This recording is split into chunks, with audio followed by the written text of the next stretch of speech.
You are watching William Patterson University Television. Welcome back to the desk. We have Stephen, Justin, and Joe here to break down the Pioneers' hot start to the 2019 season. The Pioneers had two big wins this week, fellas. One against the College of Staten Island, one against St. Joseph's College. Stephen, take us through those games. What did you see from those matchups? Yeah, let's take a look at the College of Staten Island game first, because the Pioneers have been red hot. They won 15-7, an offensive outburst. They got out-hit 12-13, which is a little negative on the pitching side. They only had 2 errors, and they only averaged about 1 a game, so you could look at it how the way you want it. 8 strikeouts to 5, and the Pioneers 13-4 in the year. I mean, so impressive. Now, the second game they played 2 days ago, with the St. Joseph's game, where they won 8-6, a real close game. Over 10 hits again. They did give up over 10 hits. Another negative on the pitching side. No errors. That's huge. Strikeouts went down 5-11, and the same win-loss, obviously 13-4. But St. Joseph's and College of Staten Island, these are no fluff teams. Pioneers are playing really clean baseball. You saw over 10 hits each in both of those games.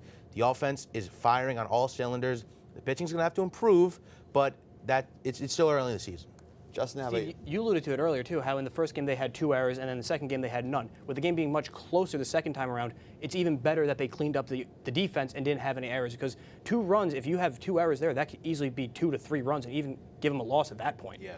Joe? Yeah, I also I noticed the drop in errors between Game 1 and Game 2, but also the drop in strikeouts. That shows me that they're putting the ball in play, they're making contact, they're forcing the defense to have to make big plays, and that leads to a lot of runs on the board. Now, both those graphics alluded to it. The Pioneers right now sit at 13-4. There has to be a lot of moving parts to get that team at the record that they are. Joe, who do you think, what player has stood above the rest in terms of production? I got to go with the man who's been the catalyst, setting the table for this team, Stephen DiGirolamo. As you look at his stats right there, he's hitting .430, leads the team in runs, leads the team in triples, leads the team in stolen bases. His speed and contact mix have been the perfect match at the top of this lineup, and that's why they've been scoring so many runs. I go with the thunder to the lightning of Stephen DiGirolamo with Steve Yellen. He hits for average with .420, 2 home runs, 19 RBIs, .720 slugging percentage, and 10 doubles. He transferred over here. This is his first year as a Pioneer, so it's great to see how he's having an impact on the offense as we see him leading the way basically for everyone who gets on base for the Pioneers. I talked about it earlier. I was a little bit of a weakness, but the one bright spot in the pitching staff is Corey Martinez. Kid's 3-0. He's got a 3.21 ERA. He's thrown 28 innings. His opposing batting average is .206. Incredible. And he already has a complete game. A complete game in college is very impressive. Last year, he had a sub-3 ERA. He was around the 2.2 range. The kid, he is the catalyst, like you said, Joe. He's the catalyst of the pitching staff.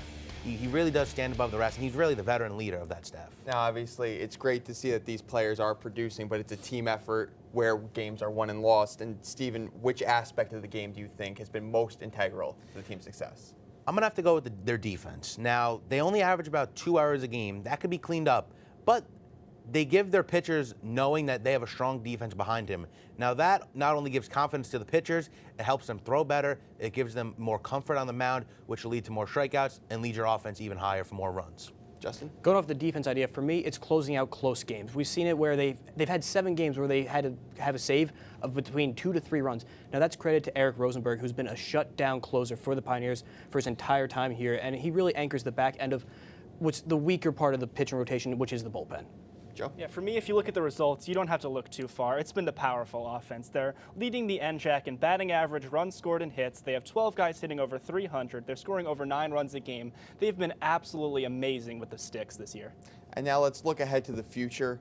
Which game on the Pioneers schedule do you guys think you're looking most forward to see the Pioneers play against? I got to go with the doubleheader against Rowan on April 13th, and it's because they have the lowest ERA in the NJAC. So it's going to be good pitching versus good hitting, and I'm going to look for the Pioneers to, beat their NJAC rivals and show that good hitting does beat good pitching. Justin? For me, I got to go with the doubleheader tomorrow, which is Rutgers-Camden. Now, it's the first series of NJAC play for the Pioneers, so it's really going to be a tempo setter for the rest of the way for the season because you need a good NJAC record. They already have a great record at 13-4, but really for playoff seedings, you need the quick NJAC record. You need a 2-0 start would be phenomenal for the Pioneers.